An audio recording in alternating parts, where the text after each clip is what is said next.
dehqonchilik ilmiy tadqiqot institutining Qamashi tumanidagi rejik ekilgan lalmi tajriba maydonidamiz. Bu o'simlikni ustida biza bir qancha ilmiy tadqiqot ishlari olib boryapmiz.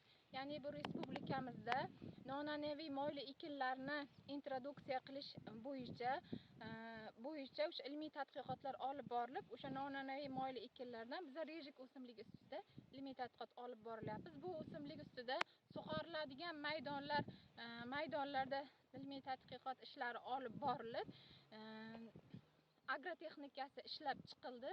Endi bu o'simlikning qurg'oqchilikka chidamliligi o'rganilib, ya'ni biologiyasi o'rganilib, buni lalmi maydonlarda ham, respublikamizning lalmi maydonlarida ham sinab ko'ryapmiz. Mana ko'rib turganlaringizdek, o'simlik dukkaklash fazasida, ya'ni dukkaklash fazasida turibdi. Juda ham yaxshi bo'lgan. Umuman bu suv ichmagan mana lalmi maydonlarda, faqat o'sha tabiiy holda yomg'ir suvlari bilan bo'lgan variantimiz. Bo'yini ham ko'rsalaringiz, bo'yi ham 70-80 sm atrofida o'simlik yaxshi rivojlangan holatida. Ya'ni bizani har bir O'zbekiston Respublikasi fuqarosining oldiga qo'yilgan har bir soha vakillarining maqsadi aholini turmush tarzini yaxshilashdan iborat bo'ladi. Shu jumladan bizani ilmiy tadqiqot institutimizda ham har bir olimlarning oldiga qo'yilgan maqsadi ham aholi turmush tarzini yaxshilashdan iborat.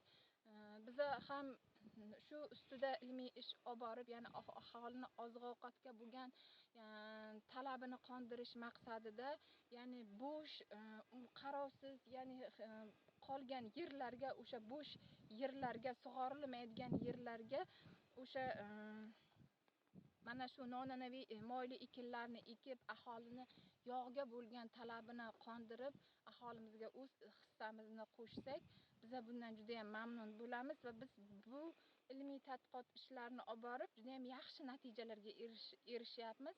Mana ko'rib turganlaringizdek, bu o'simligimiz bizani lalmikor, ya'ni yerlarimizga juda ham yaxshi natija beryapti. Bu o'simligimizning moylilik darajasi ham yuqori, hosildorligi ham yuqori.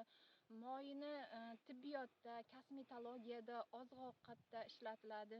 Ya'ni hozirgi vaqtda o'sha aholini yog'iga bo'lgan talabini qondirishda yaxshi xizmat qiladi deb o'ylayman.